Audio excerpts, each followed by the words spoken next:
మీ పేరు?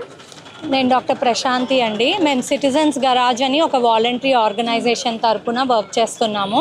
ఈ ఆర్గనైజేషన్లో డిఫరెంట్ ఫీల్డ్స్ ఉన్న వర్క్ చేసే వాళ్ళందరూ కలిసి హెల్ప్ చేస్తున్నారు, ఫైనాన్షియల్గా, ఫిజికల్గా. అట్లా మేము ఇది కేరళ ఫ్లడ్స్ అప్పుడు స్టార్ట్ చేసాము. అప్పటి నుంచి వీఆర్ డూయింగ్ అవర్ పార్ట్. ఇప్పుడు సిచ్యువేషన్ చూస్తుంటే చాలా దారుణంగా ఉంది వీళ్ళ పరిస్థితి. దీనికి కారణాలు ఏంటి, ఎందుకు ఇట్లా అని ఆలోచించే లేకపోతే డిస్కస్ చేసే టైం ఇది కాదు. ఇప్పుడు వాళ్ళకి కావాల్సింది మన హెల్ప్. ఈ ఫ్లడ్స్ని పొలిటిసైజ్ చేయకుండా వాళ్ళకి కావాల్సిన హెల్ప్ చేసి తర్వాత పొలిటీషియన్స్ కానీ ఆఫీసర్స్ కానీ ఏం జరగాలి, ఏం చేయాలి. ఎవ్రీ ఇయర్ ఇప్పుడు కొన్ని ఇళ్ళకైతే ఎవ్రీ ఇయర్ ఇదే సిచ్యువేషన్ అంట. ఎవ్రీ ఇయర్ ఒక 10,000 ఇచ్చేసి అయిపోయింది అనిపించుకోవడం కాకుండా ఏమైనా పర్మనెంట్ సొల్యూషన్ ఇస్తే బాగుంటుంది.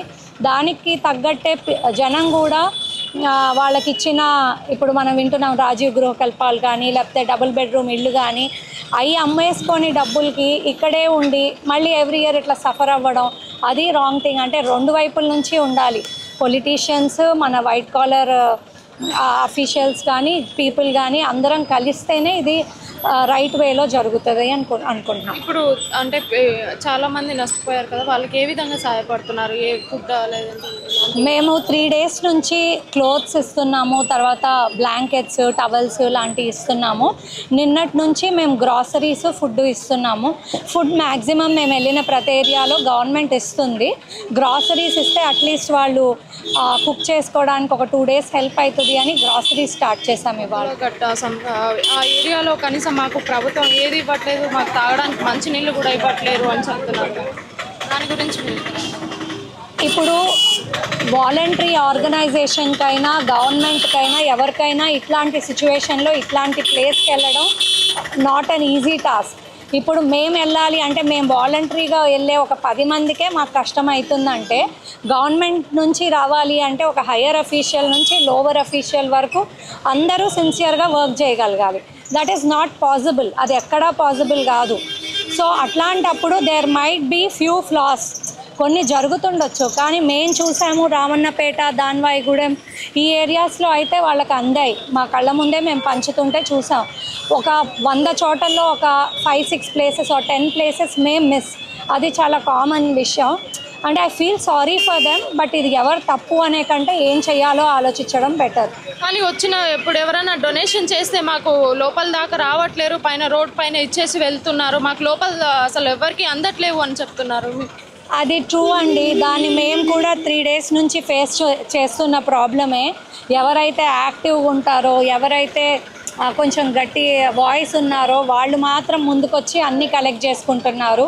మొహమాట పడే వాళ్ళు వెనకాలే ఉంటున్నారు.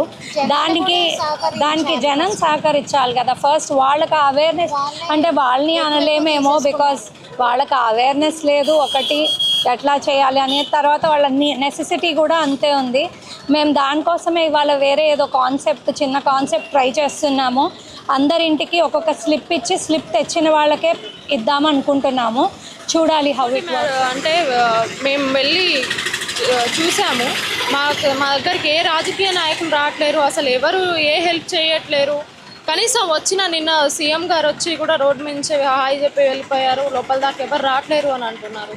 దీని గురించి అందరికీ అన్ని చోట్లకి రావడం పాసిబుల్ కాదండి. అది ఎక్స్పెక్ట్ చేయడమే రాంగ్. ఇంకా చెప్పాలంటే వాళ్ళు రాకుండా ఉండడమే బెటరు. వాళ్ళు వచ్చినంత మాత్రాన పని జరుగుతుంది అనే కంటే హడావుడు ఎక్కువ ఉంటుంది. మనకు కావాల్సింది వాళ్ళకి కావాల్సిన నీడ్స్ అందాయా లేదా అన్నది, అది ఇంపార్టెంట్. రాజకీయ నాయకులు కానీ ఎవరైనా వచ్చి చేసేది ఏముంటుంది. సో ఆ నీడ్స్ అందడం బేసిక్ పాయింట్. నాకు తెలిసి అది చాలా వరకు బాగానే జరుగుతుంది. 100% అని చెప్పలేము. యాజ్ ఐ సెడ్ ఎర్లియర్, దీనిలో వేల మంది ఇన్వాల్వ్ అయ్యి ఉంటారు.